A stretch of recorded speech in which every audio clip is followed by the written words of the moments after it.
guys, welcome back.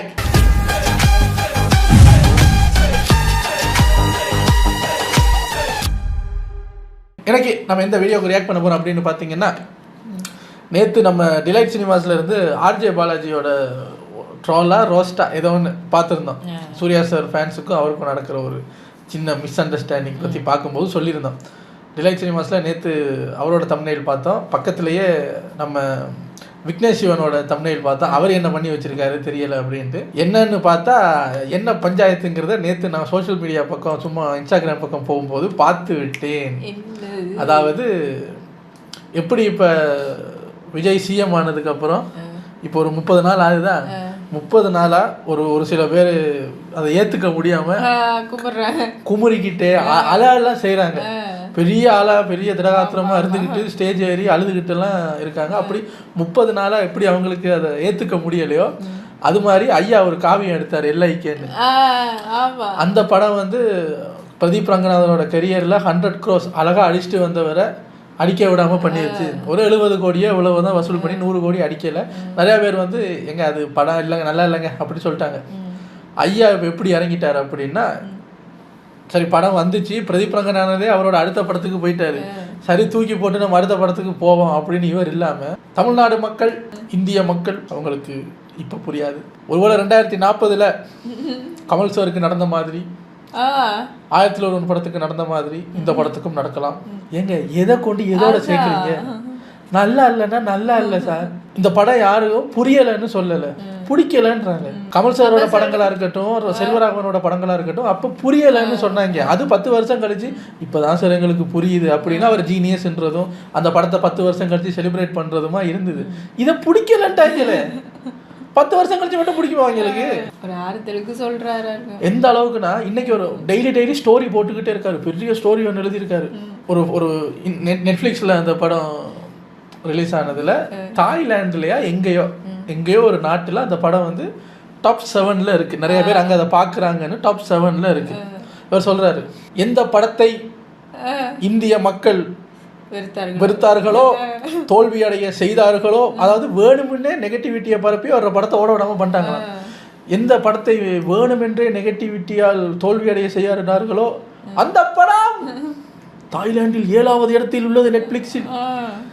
நிறைய பேர் கேட்குறாங்க, சரி இப்போ என்ன எதுக்குடா அதெல்லாம் இங்கே சொல்லிட்டு இருக்க, தோத்து போச்சுன்னா போயாப்பா வீட்டுக்கு. அவர் வந்து இதை வந்து ஒரு பெரிய சும்மா இப்போ பாரு நம்ம தான் அடுத்த கிறிஸ்டோபர் நோலனுங்கிற மாதிரி பாராட்டுவாங்க. அந்த ஃபியூச்சர் சிட்டியை காட்டும் போது அதில் சின்ன சின்ன டீட்டெயிலிங் எல்லாம் பண்ணியிருப்பாரு.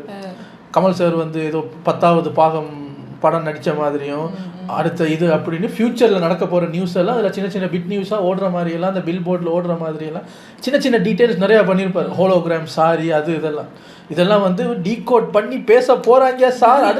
அடுத்த ஒரு வருஷத்துக்கு இதை பற்றி தான் சார் பேச போகிறாங்க. பாகம் பிச்சு அதில் இருக்கிற லேயர்ஸ் எல்லாம் எடுத்து சும்மா என்ன மெச்சு வாங்க பாரு அப்படின்னாங்க. அதை யாருமே கண்டுக்கல. அனிருத்தே மியூசிக் போட்டிருந்தாலும் பழைய அனிருத்தோட அந்த ஆக்கோ படத்தில் இருக்கிற பாட்டை தூக்கி எனக்கு யாரு இல்லையே அந்த பாட்டை தூக்கி உள்ள வச்சதுக்குமே இருக்கியா எதுக்காக தூக்கி உள்ள வச்ச கேட்டாங்களா? இப்போ அந்த பாட்டையும் கெடுக்கிறதுக்கு வந்துட்டாங்க அப்படிங்கிற மாதிரி கடிச்சு கொதற ஆரம்பிச்சிட்டாங்க.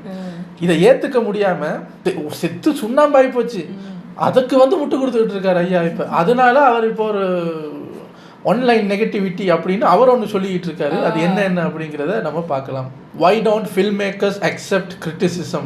விக்னேஷ் சிவன் ஆன்லைன் நெகட்டிவிட்டி அப்படிங்கிற மாதிரி போட்டிருக்காரு. என்ன ஏதுங்கிறத உள்ள போய் பார்ப்போம். இது ஒரு 8 minutes வீடியோங்கிறதுனால டக்குன்னு பார்த்துட்டு போயிடலாம். இவர் இப்போ புதுசாக கிளம்பியிருக்காரு. இதில் ஸ்பெண்ட் பண்ணுற டைமை புது கதை எழுதலாம்ல.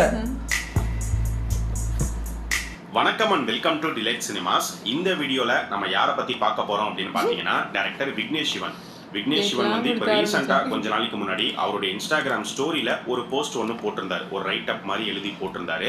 அதை ஒரு சில பேர் வந்து பார்த்துருப்பீங்க அப்படின்னு நினைக்கிறேன். அது எதை பற்றின போஸ்ட் அப்படின்னு பார்த்தீங்கன்னா, அவருடைய படமான எல்ஐகே படத்தை பற்றி ஒரு சில விஷயங்கள் வந்து அவர் எழுதி போஸ்ட் பண்ணியிருந்தாரு. அதில் என்னென்னலாம் அவர் சொல்லியிருக்காரு அப்படிங்கிறத டீட்டெயிலாக பார்க்கறதுக்கு முன்னாடி சிம்பிளாக அந்த போஸ்ட் அந்த ஸ்டோரி மூலிமா அவர் என்ன சொல்ல வராரு அப்படின்னு பார்த்தீங்கன்னா, நான் வந்து எல்ஐகே அப்படிங்கிற ஒரு நல்ல படத்தை எடுத்து ப்ரெசென்ட் பண்ணியிருக்கேன், மக்களுக்கும் இந்த படம் பிடிச்சிருந்தது, ஆனால் ஆன்லைன் நெகட்டிவிட்டினால தான் இந்த படம் தியேட்டரில் ஓடாமல் போயிடுச்சு அப்படிங்கிறது தான்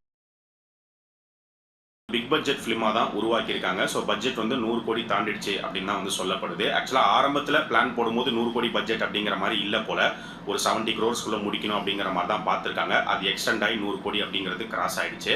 ஸோ இந்த படத்தோடைய டோட்டல் பாக்ஸ் ஆஃபீஸ் எவ்வளோ அப்படின்னு பார்க்கும்போது நமக்கு கிடைச்சிருக்கிற நியூஸ் படி பார்த்தீங்கன்னா வேர்ல்டு வைடு வந்து 60 to 70 crores தான் கலெக்ட் பண்ணிருக்கு அப்படிங்கிற மாதிரி தான் சொல்லப்படுது. அண்ட் இந்த படம் எவ்வளோ பெரிய டிலே அப்படிங்கிறது நம்ம எல்லாருக்குமே தெரியும். பிரதீப் ரங்கநாதன் லவ் டுடே முடிச்சுட்டு ஃபர்ஸ்ட் கமிட் ஆன படமே இந்த எல்ஐகே தான். ஆனால் இந்த எல்ஐகே ரிலீஸ் ஆகிறதுக்குள்ள பார்த்தீங்கன்னா டிராகன் டியூடுன்னு 2 படங்கள் அவர் நடிச்சு முடிச்சு ரிலீஸ் ஆகி 100 கோடி அடிச்சு கேக் வெட்டிட்டு அடுத்த வேலைக்கே போயிட்டாங்க. அதுக்கப்புறம் பல தடவை போஸ்ட்பாண்ட் ஆகி தான் இந்த எல்ஐகே இப்போ ஒரு வழியாக வந்து ரீசெண்டாக ரிலீஸ் ஆச்சு. ஒரு படம் வந்து சூப்பராக இருக்குது, செமையாக இருக்குது அப்படின்னு பாசிட்டிவாக மக்கள் சொல்லும்போது அதை அக்செப்ட் பண்ணிக்கிற ஃபிலிம் மேக்கர்ஸால், சினிமா பீப்புளால், ஏன் அதே மக்கள் வந்து படம் நல்லாவே இல்லை, போர் அடிக்குது, மொக்கையாக இருக்குது அப்படின்னு நெகட்டிவாக சொல்லும் போதும் அதை அக்செப்ட் பண்ணிக்க முடியறதில்ல அப்படிங்கிறது தெரியல. இது விக்னேஷ் சிவன் மட்டும் இல்லை, இந்த மாதிரி ஒரு சில சம்பவங்கள்லாம் இதுக்கு முன்னாடியுமே வந்து நடந்திருக்கு. ஃபார் எக்ஸாம்பிளுக்கு சொல்லணும் அப்படின்னா கங்குவா வந்த டைமில் என்ன நடந்துச்சுங்கிறது உங்களுக்கே நல்லா தெரியும். கங்குவா படம் வந்து நிறைய பேருக்கு சுத்தமாக ஒர்க்கே ஆகலை. ஸோ அதை தான் வந்து எல்லாருமே வந்து சொல்லியிருந்தாங்க. ஆனால் அந்த டைமில் மூவி டீம் என்ன பண்ணாங்க அப்படின்னு பார்த்தீங்கன்னா, படம் நல்லா தான் இருக்குது, படம் மக்களுக்கு ரொம்ப பிடிச்சிருக்கு, வேணும்ட்டே வந்து சூர்யாவுக்கு அகெயின்ஸ்டாக நெகட்டிவிட்டி ஸ்ப்ரெட் பண்ணுறாங்க அப்படிங்கிற மாதிரி சொல்லாங்க. இப்போ சும்மா ஒரு எக்ஸாம்பிளுக்கு வச்சுமே, சூர்யா சார் ஒன்றும் சொல்லலை, பட் சும்மா ஒரு எக்ஸாம்பிள். இப்போ கருப்பு படம் வந்து சக்க போடுறது எல்லாரும் சும்மா ஆக ஓகோன்றாங்க. இப்போ சூர்யா சார் வந்து பொத்திட்டு இருக்கேன்னு கங்குவா பிடிக்கலன்னு சொல்லி போட்டு இது பிடிச்சிருக்கேன் அப்படின்னாருன்னா எப்படி இருக்காங்க? அது மாதிரி தான் இப்போ விக்னேஷ் சிவன் பண்ணிக்கிட்டு இருக்காரு. ஆரம்பிச்சாங்க, தேவையில்லாமல் ஒரு கான்ட்ரவர்சியை வந்து கிரியேட் பண்ணாங்க. இப்போ அதே மக்கள், கங்குவா நல்லா இல்லைன்னு சொன்ன அதே மக்கள் தான் இப்போ கருப்பு படத்தை வந்து ஓட வச்சு 300 கோடி தாண்ட வச்சிருக்காங்க. இந்தியன் 2க்கும் இதே மாதிரி தான் நடந்தது. ஸோ இந்தியன் 2லாம் வந்து ஃபர்ஸ்ட் ஷோலேயே படத்தோட ரிசல்ட் என்ன அப்படின்னு பார்த்தீங்கன்னா பாபி சிம்மா, சித்தார்த் மாதிரியான ஆக்டர்ஸ் வந்து படம்லாம் வந்து நல்லா தான் இருக்குது, மக்களுக்கு பிடிச்சிருக்கு, நடுவில் தேவையில்லாமல் ஒரு சில பேர் வந்து நெகட்டிவிட்டி ஸ்ப்ரெட் பண்ணுறாங்க, நல்லா இல்லைன்னு வேணுன்ட்டே சொல்லிட்டு இருக்காங்க அப்படிங்கிற மாதிரி பதில் கொடுத்துருந்தாங்க. ஒரு படம் தேட்டரில் ஓடுது ஓடலை அப்படிங்கிறத வந்து இப்போ ஃபார் எக்ஸாம்பிள் ஒரு படம் நல்லா இருந்தால் கண்டிப்பாக தேட்டரில் ஓடிடுமானா அப்படி சொல்லவே முடியாது. அதுக்கு நிறைய கருப்பே ஒரு எக்ஸாம்பிள் எடுத்துக்கங்களேன். ஆன்லைனில் நீங்கள் இப்போ போய் பார்த்தாலும் எங்க கருப்பில் அப்படி என்னங்க இருக்குது, லாஜிக்கே இல்லைங்க. சூர்யாவே என்னங்க 4 சண்டை காட்சிக்கு தான் வர்றாரு அப்படி இப்படின்னு யூஸ்வலாக அவங்களுக்கு பிடிக்கலைன்னா என்ன சொல்லுவாங்களோ அதை அவங்க சொல்ல தான் செய்கிறாங்க. ஏன் அந்த படம் இப்போ 300 கோடி வசூல் பண்ணுது? அந்த நடுவில் நெகட்டிவிட்டி பரப்புறவங்கன்னு வச்சுக்கோமே, நீங்கள் சொல்கிற மாதிரி ஒரு கும்பல் இருக்குன்னு வச்சுக்கோமே, அவங்க அதே மாதிரி தான் இதுக்கும் பண்ணுறாங்க. இது மட்டும் ஏன் ஓடுது? நீங்கள் நல்லா இருக்குன்னு சொன்னாலும் நல்லா இல்லைன்னு சொன்னாலும் தியேட்டரில் போய் பார்த்து பிடிச்சிருந்தா அது வசூல் பண்ண போதும், அவ்வளோதான் சார். எக்ஸாம்பிள்ஸ் இருக்குது, உங்களுக்கே தெரியும். நிறைய நல்ல படங்கள் தியேட்டரில் ஃபெயிலியர் ஆயிருக்கு. அண்ட் அதே மாதிரி சுமாராக இருக்கக்கூடிய படங்கள் தியேட்டரில் நல்லாவும் ஓடி இருக்கு. இது ரெண்டுமே வந்து நடந்திருக்கு, நம்ம பார்த்துருக்கோம். ஸோ அந்த வகையில் ஒரு படம் ஓடுது ஓடலை அப்படிங்கிறது வந்து மக்களுக்கு அந்த படம் பிடிச்சிருக்கா பிடிக்கலையா, அதுக்கு பல ரீசன்ஸ் வந்து இருக்கலாம். ஏதோ ஒரு வகையில் மக்களுக்கு இந்த படம் வந்து கனெக்ட் ஆயிருக்கு அப்படின்னா அந்த படம் ஓடும், கனெக்ட் ஆகலை அப்படின்னா ஓடாது, அவ்வளோதான். இப்போ விக்னேஷ் சிவன் அவருடைய ஃபிலிமோகிராஃபி எடுத்துக்கிட்டோம் அப்படின்னா அவருடைய நானும் ரவுடிதான் ஃபிலிம் வந்து ஹிட். அதை ஹிட் ஆக்குனது இதே மக்கள் தான். ஸோ அதுக்குன்னு நானும் ரவுடி தான் வந்து பயங்கரமான ஒரு கதை, வேற லெவல் ஸ்கிரிப்டா அப்படின்னு கேட்டிங்கன்னா அப்படிலாம் கிடையாது. ஒரு நார்மல் லைட் ஹார்ட்டட் ஃபிலிம், ஆனால் மக்களுக்கு பார்க்கும்போது ஓகே நல்லா இருக்கு, பிடிச்சிருக்கு அப்படின்னு சொல்லி அந்த படம் வந்து ஹிட் ஆச்சு. இப்போ எல்ஏகேக்கு முன்னாடி அவர் எடுத்த காத்து வாக்குல 2 காதல் அந்த படமும் பார்த்தீங்கன்னா தியேட்டரில் நல்லா பெர்ஃபார்ம் பண்ணிச்சு, ஹிட் ஆச்சு. ஆனால் அதுக்குன்னு அந்த படமும் சூப்பரான ஒரு ஸ்டோரியா அப்படின்னு கேட்டிங்கன்னா அப்படிலாம் கிடையாது. படமாக பார்த்தீங்கன்னா ரொம்ப ரொம்ப சுமாரான ஒரு படம் தான். அப்புறம் எப்படி அது வந்து தியேட்டரில் நல்லா பெர்ஃபார்ம் பண்ணிச்சு அப்படின்னு பார்த்தீங்கன்னா அதுக்கு காரணம் வந்து நயன்தாரா அண்ட் சமந்தா இந்த காம்பினேஷன். அதுலேயும் முக்கியமாக சமந்தா தான் முக்கிய காரணமே. சமந்தாக்காகவே தான் பல பேர் இந்த படத்தை தியேட்டர்ல போய் பார்த்தாங்க. நீங்க நம்பலனாலும் அதான் நிஜம். எல்ஐக்கு எடுத்துக்கிட்டோம் அப்படின்னா இந்த படமும் ஃபர்ஸ்ட் ஷோலேயே வந்து படத்தோட ரிசல்ட் என்ன அப்படிங்கிறது தெரிஞ்சிருச்சு. ஆனா இந்த ரைட் அப்ல விக்னேஷ் சிவன் எப்படி போட்டிருக்காரு அப்படின்னு பாத்தீங்கன்னா, ஆஃப்டர் அ ப்ராமிசிங் வீக்கெண்ட், அதாவது படம் ரிலீஸ் ஆன அந்த வீக்கெண்ட் வந்து நல்லா தான் போயிட்டு இருந்தது, அதுக்கப்புறம் தான் திடீர்னு ஒரு நெகட்டிவிட்டி ஃபார்ம் ஆகி இந்த படம் வந்து ஓடாம போயிடுச்சு அப்படிங்கிற மாதிரி தான் அவர் சொல்ல வராரு. ஸோ மக்களுக்கு பிடிச்சிருக்கு ஆன்லைன் நெகட்டிவ். சார் இதுலயே உங்களுக்கு புரியலையா? தியேட்டருக்கு போனவங்க எல்லாம் வந்து வேண்டாம் அப்படின்னு கத்திருக்காங்க. சூப்பராக இருந்துச்சு சார், இதெல்லாம் ஒரு தியேட்டர் எக்ஸ்பீரியன்ஸான படம் அப்படின்னா அடுத்தடுத்த நாளில் திருப்பி அப்படியா அப்படின்னு கேட்டுட்டு உள்ளே போயிருப்பாங்க. இங்கே படம் பார்த்துட்டு வந்தவங்க தான் சார் நீங்கள் சொல்கிற மாதிரி படம் நல்லா இல்லைன்னு சொல்லியிருக்கேன் நான். அவங்க வந்து சொல்லியிருக்காங்க இல்லைங்க நல்லா இல்லை அப்படின்னோடனே அப்பா நம்ம காசு தப்பிச்சுதுன்னு பேசாமல் இருந்துட்டாங்க. இப்போ உங்களை பொறுத்த வரைக்கும் இப்போ அந்த உங்கள் முதல் 2 நாள் உங்கள் படத்தை வந்து பார்த்த எல்லாருமே இப்போ உங்களுக்கு எகெயின்ஸ்டாக பொய் சொல்கிறவங்க இல்லை. பிடிச்சிருக்கு, ஆன்லைன் நெகட்டிவிட்டி தான் என் படத்தை ஓட விடாம பண்ணிடுச்சு அப்படின்னா ஆன்லைன்ல இருக்கிறது யாரு? இதே மக்கள் தான். ஸோ மறைமுகமா நீங்க மக்களை தான் வந்து சொல்ல வரீங்க. அப்படி இல்லைன்னா விக்னேஷ் சிவன் படம் வருது, எக்காரணத்து கொண்டும் இவர் படத்தை ஓட விட்டுறவே கூடாது அப்படின்னு சொல்லி யாரோ சதி வேலை பார்த்து ஓட விடாம தடுத்த மாதிரி தான் நீங்க சொல்றீங்க. அப்படி பண்ணிருந்தா அது யார் பண்ணிருந்தா அப்படிங்கறத வந்து சொல்லுங்க. இதெல்லாம் பார்க்கும் போதே கருப்பு படத்துல ஒரு டயலாக் வரும், முதுகுல குத்துறதுக்கு நீனா பெரிய அஜித் குமாரா அப்படின்னு. அதுதான் வந்து ஞாபகம் வருது. அவருமே ஒரு மிகப்பெரிய வாய்ப்பை இவர் கொடுத்தாரு, அதையும் இவர் கெடுத்துக்கிட்டாரு. நீங்க நல்லா நோட் பண்ணி பாருங்க, இது வந்து ஒரு பேட்டர்ன். யார் யாரெல்லாம் நிறைய காசு போட்டு பெரிய பட்ஜெட்ல ஒரு படம் எடுத்து அந்த படம் இந்த மாதிரி பயங்கரமா மக்கள் மத்தியில அடி வாங்குதோ அவங்க எல்லாரும் தூக்குற ஒரே ஆயுதம் இதுதான். மக்களுக்கு படம் பிடிச்சிருக்கு, ஆனா ரிவ்யூவர்ஸ் தான் வந்து காரணம், வேணும்ட்டே ஆன்லைன்ல நெகட்டிவிட்டி ஸ்ப்ரெட் பண்றாங்க, எங்க படத்தை வந்து அமுக்குறாங்க பிதுக்குறாங்க அப்படிங்கிற மாதிரி சொல்ல ஆரம்பிப்பாங்க. டைரக்டர் பிரசாந்த் நீல் எடுத்துக்கிட்டோம் அப்படின்னா அவருடைய கேஜிஎஃப் சாப்டர் 1 அண்ட் சாப்டர் 2 ரெண்டுமே மிகப்பெரிய பிளாக் பஸ்டர் ஹிட்ஸ், உங்க எல்லாருக்கும் நல்லாவே தெரியும். ஆனா அதுக்கப்புறம் அவர் எடுத்த சலார் படம் பாத்தீங்கன்னா அந்த அளவுக்கு பயங்கரமாலாம் பெர்ஃபார்ம் பண்ணல, அண்ட் படத்துக்குமே மிக்சட் ரெஸ்பான்ஸ் தான் கிடைச்சிருந்தது. ஆனா அவங்க வந்து அந்த மிக்சட் ரெஸ்பான்ஸை அக்செப்ட் பண்ணிட்டாங்க, போத் ப்ரொடக்ஷன் ஹவுஸா இருக்கட்டும் டைரக்டரா இருக்கட்டும். அப்படி அக்செப்ட் பண்ணாம இல்ல படம் நல்லா தான் இருக்கு, ஆன்லைன் நெகட்டிவிட்டி தான் காரணம், பிரபாஸ்க்கு எதிராக செயல்படுறாங்க அப்படின்லாம் அவங்க எதுவுமே வந்து சொல்லல. நிறை குறைகள் ரெண்டுத்துமே நாங்க எடுத்துக்கிறோம், அடுத்த பார்ட் சலார் 2ல வந்து இனிமே பெட்டரா பிரசன்ட் பண்ண ட்ரை பண்றோம், கண்டிப்பா ஒரு பெட்டரான ஒரு சீக்குவலா கொடுப்போம் அப்படிங்கிற மாதிரி தான் சொல்லியிருந்தாங்க. ஸோ இந்த மாதிரி கிரிட்டிசிசமை அக்செப்ட் பண்ணும்போது தான் ஒரு ஃபிலிம் மேக்கரால அடுத்த கட்டத்துக்கு வளரவும் முடியும், அண்ட் ஆடியன்ஸ்க்குமே வந்து அந்த ஃபிலிம் மேக்கர் மேல ப்ரொடக்ஷன் ஹவுஸ் மேல ஒரு ரெஸ்பெக்டும் வரும். விக்னேஷ் சிவனுடைய இந்த ரைட் அப் எப்படி ஆரம்பிச்சிருக்காரு அப்படின்னு பாத்தீங்கன்னா நிறைய பேர் படம் பார்த்துட்டு எனக்கு பர்சனலா வந்து மெசேஜ் பண்ணாங்க, இந்த நல்ல படத்தை வந்து நாங்க தியேட்டர்ல வந்து மிஸ் பண்ணிட்டோம், அதுக்கு காரணமே ஆன்லைன் நெகட்டிவிட்டி தான் அப்படின்னு சொன்னாங்க அப்படிங்கிற மாதிரி தான் இவர் ஸ்டார்ட் பண்ணிருக்காரு. இவர் சொல்றதை வச்சு பார்க்கும்போது அப்போ ஓடிடில படம் வந்ததுக்கு அப்புறமா படம் பார்த்த சில பேர் வந்து படம் ரொம்ப நல்லா இருக்கு, தியேட்டர்ல மிஸ் பண்ணிட்டோம் அப்படிங்கிற மாதிரி இவருக்கு மெசேஜ் பண்ணிருக்காங்க. ஆனா படம் ஓடிடில வந்ததுக்கு அப்புறமா ஆன்லைன்ல சோசியல் மீடியால அந்த மாதிரி பெருசா மெசேஜஸ் எதுவுமே வந்து நம்மளால வந்து பார்க்க முடியல. சொல்ல போனா நிறைய பேர் இப்போ உங்களுக்கு மெசேஜ் பண்ண அவ்வளவு பேரும் தாய்லாண்டை சேர்ந்தவங்கன்னு நினைக்கிறேன். அங்கதான் அது நம்பர் 7ல இருக்கு. நீங்கள் சொன்ன மாதிரி நாங்கள் அதை தியேட்டரில் மிஸ் பண்ணிட்டோம் சார் அப்படின்னு சொல்லி உங்களுக்கு நிறையா மெசேஜ் வருது அப்படின்னா தமிழ்நாட்டில் இந்த படம் நெட்ஃப்ளிக்ஸில் நம்பர் டாப் 5க்குள்ள இருந்திருக்கணுமா இல்லையா? நீங்கள் அதெல்லாம் ஸ்டோரியில் போட்டிருக்கணும். பாருங்கள் சார், பாருங்கள் தமிழ்நாட்டு மக்களை பாருங்கள், நம்பர் டாப் 5க்குள்ள வியூஷிப் கொடுத்துருக்காங்க. எல்லாம் அந்த நெகட்டிவ் ரிவ்யூ சொல்கிற அந்த ஆன்லைனில் இருக்கிற அந்த கம்முனாட்டிக்க துப்புக்கட்ட தோசிங்க பண்ண வேலைன்னு சொல்லலாம். நீங்க இப்ப என்ன பண்றீங்கன்னா மொத்த தமிழ்நாடு மக்களையுமே திட்டுறீங்க. ஏன்னா தாய்லாந்துல அது 7வது இடத்துல இருக்குங்கிறதுக்காக அவங்களுக்கு நீங்க யாரு, உங்களோட முதல் படம் என்னங்கிறதெல்லாம் தெரியாது. நெட்ஃபிளிக்ஸை திறந்து பார்த்துருக்காங்க, கலர் கலரா ஜிகி ஜிகின்னு ஏதோ ரோபோட்லாம் இருக்குன்னு உள்ள போய் என்ன அதுன்னு பார்த்துருப்பாங்க. நீங்க இங்கே கிண்டி வச்ச கிண்டு எங்களுக்கு தெரியும்ல. இந்த படத்தை பெருசா ஓடிடி ரிலீஸ்ல கண்டுக்கல அப்படின்னு தான் வந்து சொல்லணும். ஸோ இந்த படத்தோடைய தியேட்ரிக்கல் ரிசல்ட் எப்படி இருந்ததோ அதே தான் ஓடிடி ரிசல்ட்டாகவும் அமைஞ்சுது. எல்ஐகே படத்தோடைய ரிலீஸ்க்கு அப்புறமா ஒரு தேங்க்ஸ் கிவிங் மீட் அப்படிங்கிறது நடந்துச்சு. அந்த தேங்க்ஸ் கிவிங் மீட்ல விக்னேஷ் சிவன் என்ன பேசியிருக்காரு அப்படிங்கிறது யூடியூப்லேயே இருக்கு, நீங்களே போய் பார்க்காதவங்க போய் பாருங்க. அதில் அவர் என்ன சொல்லுவார் அப்படின்னு பார்த்தீங்கன்னா, என்னால் எப்படி சூப்பராக ஒரு படம் எடுக்க முடியும், என்னால் வந்து சுமாராக தான் படம் எடுக்க முடியும், அப்படிதான் என் படம் வந்து இருக்கும், அட்ஜஸ்ட் பண்ணி பாருங்க அப்படிங்கிற மாதிரி அவர் சொல்றாரு. அவர் படம் வந்து சூப்பராக இருக்காது, சுமாராக தான் இருக்கும் அப்படிங்கிறத அவரே ஓப்பனாக வந்து ஒத்துக்கிறாரு. ஸோ சுமாராக நீங்கள் படம் எடுப்பீங்க, நாங்கள் எதுக்குங்க அட்ஜஸ்ட் பண்ணணும்? நாங்கள் தியேட்டரில் போய் சொல்லலாமா? எங்க அவரே ஒத்துக்கிட்டு இருக்காரு, அவருக்கு சுமாராக தான் படம் எடுக்க தெரிய முடியும், 120 ரூபா எதுக்கு வாங்குறீங்க, அட்ஜஸ்ட் பண்ணி ஒரு 90 ரூபா வாங்க முடியாதா, டிஸ்கவுண்ட் இல்லையான்னு கேட்டால் செருப்பால் அடிப்பாங்க. நீங்கள் நல்லா எடுக்கிறீங்களோ நல்லா எடுக்கலையோ, சுமாராக இருக்கோ சூப்பராக இருக்கோ, மொத்த காசையும் கொடுத்து எங்கள் டைமையும் கொடுத்து பார்க்கணுமில்ல நாங்கள். ஒத்துக்கிட்டா ஒரு நல்ல மனுஷன். என்ன சார், சரி நீங்களே ஒத்துக்கிறீங்கல்ல எனக்கு சுமாராக தான் படம் தெரியும், அப்புறம் எதுக்கு எங்களே திட்டுறீங்க? நல்லா இல்லைன்னா நல்லா இல்லைன்னு தானே சொல்லணும், அட்ஜஸ்ட் பண்ணிக்கிங்க சார். இந்த படத்தை மக்கள் பார்த்துட்டு சூப்பராக இருக்குன்னு தான் சொல்லணும் அப்படின்னு நினைக்கிறதுல எந்த வகையில் நியாயம் இருக்குது அப்படின்னே வந்து தெரியல. நீங்கள் படம் பாருங்கள், படம் பார்த்து உங்களுக்கு கோவம் வந்துச்சுன்னா அதை கண்ட்ரோல் பண்ணி மனசுக்குள்ளேயே வச்சுக்கோங்க, வெளியில் சொல்லாதீங்க அப்படின்னு சொல்கிறாரு. அதாவது அவர் என்ன சொல்ல வராருன்னு பார்த்தீங்கன்னா, நீங்கள் படம் பார்க்குறீங்க, உங்களுக்கு படம் சுத்தமாக பிடிக்கல, நல்லாவே இல்லை அப்படின்னா இந்த படம் நல்லா இல்லை அப்படிங்கிறத தயவு செஞ்சு வெளியில் யாருக்கிட்டையும் போய் சொல்லாதீங்க, உங்கள் மனசுக்குள்ளேயே வச்சுக்கோங்க. எதுக்கு போய் சொல்கிறீங்க, அவங்களும் நாங்கள் 100 கோடி அடிச்சுட்டு போகிறோம் அப்படிங்கிறத அவர் சொல்ல வருது. இவருடைய இந்த ரைட் அப்பில் வந்து சில படங்கள் நெகட்டிவ் ரிவ்யூஸை தாண்டி ஓடும், சில படங்கள் ஆனால் ஓடாது அப்படிங்கிற மாதிரி மென்ஷன் பண்ணியிருக்காரு. ஒரு வகையில் அது உண்மைதான்.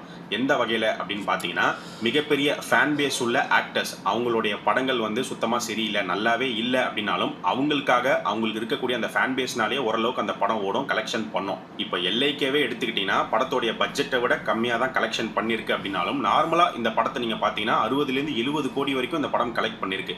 அதுக்கு ஒரு முக்கிய காரணம் வந்து பிரதீப் ரங்கநாதன். அவருக்கு இப்போ இருக்கக்கூடிய மார்க்கெட் அவருடைய previous film hits box office தான். இந்த ரைட்டப்ல விக்னேஷ் சிவன் இன்னொரு விஷயத்தையுமே மென்ஷன் பண்ணியிருப்பாரு. இந்த மாதிரி ஒரு படம் உருவாகிறதுக்கு பின்னாடி இருக்கக்கூடிய அந்த ஸ்ட்ரகிள், அந்த வலியை வந்து மக்கள் நிறைய பேர் வந்து புரிஞ்சுக்கிறது இல்லை, அவங்களுக்கு இது புரியறது இல்லை, அவங்க கிட்ட போய் சேர்றது இல்லைங்கிற மாதிரி சொல்லியிருப்பாரு. முதல்ல மக்கள் எதுக்காக அந்த வலியை வந்து புரிஞ்சுக்கணும், அவங்களுக்கு 1008 பிரச்சனை அப்படிங்கிறது இருக்கு. அதுக்கு நடுவில் தான் அவங்களுடைய நேரத்தை செலவு பண்ணி காசை செலவு பண்ணி உங்க படம் பார்க்க வராங்க. அப்படி வந்து படம் பார்க்குற மக்கள் வந்து அவங்களுக்கு படம் பிடிச்சிருக்கு பிடிக்கலன்னு எது சொன்னாலுமே அவங்களுடைய கிரிட்டிசிசமை வந்து அக்செப்ட் பண்ணி தான் ஆகணும். ஆக்சுவலாக அவங்க ஒரு ஃபிலிம் மேக்கரோடைய வழியை புரிஞ்சதுனால தான் ஒரு படம் எடுக்கிறது எவ்வளோ பெரிய கஷ்டம், எவ்வளோ பேருடைய உழைப்பு இருக்குது, எவ்வளோ பட்ஜெட் போட்டு எடுக்கிறாங்க அப்படிங்கிறதெல்லாம் உணர்ந்ததுனால தான் அவங்க எல்லாருமே தியேட்டருக்கு வந்து படம் பார்க்குறாங்க. இல்லைனா பைரசியில் படம் பார்க்கறதுக்கு எவ்வளோ நேரம் ஆகும். ஸோ அதனால மக்கள் நல்லா இருக்குன்னு ஒரு படத்தை சொல்லும்போது அதை அக்செப்ட் பண்ணிக்கிற ஃபிலிம் மேக்கர்ஸ் நல்லா இல்லை அப்படின்னு சொல்லும்போது அதையும் அக்செப்ட் பண்ணி தான் ஆகணும். இல்லை அதெல்லாம் நான் ஏற்றுக்க முடியாது அப்படின்னா ஒன்றுமே வந்து பண்ண முடியாது. ஸோ நீங்கள் விக்னேஷ் சிவன் பற்றி என்ன நினைக்கிறீங்க, அவர் சொல்லியிருக்கிறத பற்றி உங்களுடைய கருத்து என்ன, எல்ஐகே படத்தை பற்றி உங்களுடைய ஒப்பீனியன் என்ன அப்படிங்கிறத மறக்காமல் இந்த வீடியோடைய கமெண்ட் செக்ஷனில் சொல்லுங்கள். விக்னேஷ் சிவனை பற்றி என்ன நினைக்கிறீங்கன்னா அது நிறையா நினைக்கிறேன், அதெல்லாம் சொல்ல முடியாது. அவர் எழுதுன கருத்தை பற்றி என்ன இருக்குன்னு சொல்லிட்டான். இப்போ மிச்சம் நீங்கள் கேட்டது எல்ஐகேயை பற்றி, அது நல்லா இல்லை சார், அவ்வளோதான். இதுக்கு மேலே என்ன, நான் எந்த அளவுக்குன்னா அதை எவனும் ரோஸ்ட் கூட பண்ண மாட்டேங்கிறான். ஒரு 2-3 யூடியூப் சேனலில் தான் ரோஸ்ட் பண்ணாங்களே தவிர படம் ரோஸ்ட் பண்ணுறவங்க கூட அதை ரோஸ்ட் பண்ண மாட்டேங்கிறாங்கன்னா பார்த்துக்குங்களேன். அப்புறம் என்னத்தை சொல்கிறது. அதாவது பைரசியில் கூட எவனும் பார்க்க மாட்டேங்கிறான். திருட்டுத்தனமாக கூட பார்க்கடா அப்படின்னாலும் முடியாதுங்கிறாங்க. அதுக்கு மேலே அப்புறம் அவங்கள என்னென்னு வற்புறுத்துறது நம்ம. நீங்கள் அதுக்கு என்ன இப்போ அந்த என்ன ட்ரெண்டிங்கில் இருக்கிற அந்த ஹீரோயினை வச்சிங்க, சூப்பரான பாட்டு வச்சிங்க, சும்மா கலராக பில்டிங் எல்லாம் இது பண்ணி காட்டி அவ்வளவு மேட்ரு உள்ளே இருக்குது. சீமானண்ணனை உள்ளே வச்சிங்க, எஸ்ஜே சூர்யாவை உள்ளே வச்சிங்க, இவ்வளவு பேரை வச்சுமே அவங்க வேணான்றாங்கன்னா அப்புறம் அவங்கள குத்தம் சொல்றதா, அவங்க எல்லாரையும் வச்சவரை குத்தம் சொல்றதா? அது இந்த ஷூட்டிங்கை நம்ம பார்த்தோம் நேராகவே. அதான் நான்லாம் அந்த படத்துக்கு ரொம்ப எதிர்பார்ப்புல இருந்தேன்.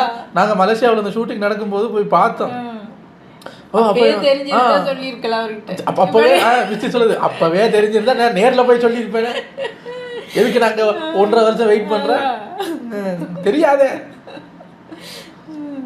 சார். கஷ்டம்னு சொல்ல ஆரம்பிச்சா எல்லா வேலையிலும் எல்லாரும் சொல்லுவாங்க சார், எல்லாரும் சொல்லலாம். அது கஷ்டம் இது கஷ்டம் எல்லாம் சொல்லலாம். நீங்கள் இப்போ இதுக்கு வந்து தாய்லாண்டில் போய் அந்த ஸ்டாட்டிஸ்டிக்ஸ் எடுத்துகிட்டு வந்து இங்கே ஸ்டோரி போடுறதுக்கும் இங்கே இருக்கிறவங்கள குறை சொல்கிறதுக்கும் பதிலாக நம்ம இப்படி சூப்பராக வந்திருக்குன்னு நினச்சி நம்ம ஒரு கதை பண்ணணுமே, அதில் அவங்க எது பிடிக்கலன்ட்டாங்க. அப்போ அவங்க நம்ம அதெல்லாம் மாற்றுவோம் அப்படின்ட்டு நீங்கள் இப்போ அடுத்த கதையை எழுத போகணுமா இல்லையா? அதை விட்டு நீங்கள் இன்னும் எல்லைக்கு மாட்டிக்கிட்டு இருக்கீங்களே சார். நீங்கள் இதெல்லாம் இப்போ நீங்கள் இந்த சொல்ல வேண்டிய பாயிண்ட்ஸு அந்த நெட்ஃப்ளிக்ஸில் டாப் 7ல் தாய்லாண்டில் இருக்கிற அந்த ஸ்டாட்டிஸ்டிக்ஸ் எல்லாம் எடுத்து வச்சுக்குங்க. நீங்கள் சொன்ன மாதிரி 2040 வந்து எவனாவது அப்போ மிஸ் பண்ணிட்டேன் என்னமா ஒரு காவியம் எடுத்து வச்சுருக்காருல்ல அப்படின்னு சொன்னால் அப்போ செருப்பால் அடிங்க. இந்த பாயிண்ட்ஸ் எல்லாம் எடுத்துகிட்டு வந்து அப்போ சொல்லுங்கள். இப்போ செல்வராகவன் சொல்கிறாருல்ல 1001 பற்றி கேட்டாலே அவங்க மூஞ்சி அப்போ பார்க்க மாட்டீங்களா இப்போ வந்து பார்க்குறாங்க. அவர் தைரியமாக திட்டுறாரு, ஏன்னா இப்போ நல்லா இருக்குன்றாங்க. நீங்கள் வெயிட் பண்ணுங்களேன், உலகம் அழியறதுக்குள்ள யாராவது ஒருத்தன் வந்து கண்டிப்பாக படம் நல்லா இருக்குன்னு உங்ககிட்ட சொல்லுவான்னு எனக்கு ஒரு நம்பிக்கை இருக்குது. அப்போ நீங்கள் அவனை திட்டுங்க சார், அடிச்சிருங்க. அதை விட்டு அதுலேருந்து வெளியே வாங்க சார். அதுலேயே உட்காந்துக்கிட்டு படம் நல்லா தான் இருக்குது, இவங்களுக்கு தான் பிடிக்கல படம் சார். நம்ம எடுக்கிறது நமக்கு சூப்பர் தான் சார். அதான் சொல்லுவாங்களே காக்கைக்கும் தன் குஞ்சு பொன் குஞ்சுன்னு. உங்களுக்கும் உங்கள் படம் சூப்பராக தான் இருக்கும். அதை பக்கத்தில் இருந்து பார்த்து எடுத்த உங்களுக்கு சூப்பராக தான் இருக்கும். காசு கொடுத்து போய் பார்த்தவங்க பிடிக்கலன்ட்டாங்களே. ஏதோ சம்மந்தமே இல்லாமல் எல்ஐகே வந்து அதுக்கப்புறம் சிஎம் மாறிட்டார், புது படங்கள்லாம் வந்து எல்லாம் வந்துருச்சு. இப்போ உங்களுக்கு புதுசாக கவலை வந்திருக்கு எல்ஐகே ஓடலையே அப்படின்னு. அதாவது நீங்கள் படம் ரிலீஸ் ஆகி இவ்வளோ நெகட்டிவிட்டி வந்ததுக்கப்புறமும் நீங்கள் வெயிட் பண்ணியிருக்கீங்க. இப்போ ஓடிடியில் வந்ததுக்கப்புறம் பாருடா அப்படின்னு. ஓடிடியில் வந்ததுக்கப்புறமும் யாருமே பார்க்கல அப்படின்னு தான் உங்களுக்கு எரிச்சல் வந்து எல்லாரும் திட்ட ஆரம்பிச்சிட்டீங்க. எனிவேஸ் என்னதான் இருந்தாலும் ஒரு ஃபில்ம் மேக்கர் படம் நல்லா இல்லைன்னா நல்லா தான் சொல்லுவாங்க. தேத்திக்கிட்டு அடுத்த படத்துக்கு வாங்க, அடுத்து யாரை பிடிச்சி அடிக்க போறீங்களோ அந்த ஹீரோட்ட போய் கதையை சொல்லுங்க, யார் சிக்கிறான்னு பார்ப்போம். பிரதீப் ரங்கநாதன்ட்ட போனீங்கன்னா அவரு எஸ்கேப் ஆயிடுவாரு, அடுத்து இவரே நடிப்பாரு போல இருக்கலாம். அடுத்து பார்ப்போம் உங்களை நீங்கள் யாரை பிடிக்கிறீங்கன்னு பார்ப்போம். நல்ல ஒரு நல்ல கதை கொடுத்தீங்கன்னா விக்னேஷ் சிவனுங்கிறதெல்லாம் பார்க்க மாட்டானுங்க. படம் நல்லா இருக்குன்னா யாராக இருந்தாலும் செலிப்ரேட் பண்ணுவானுங்க. உங்களை அடுத்த வீடியோவில் வந்து சந்திக்கிறேன். பாய்.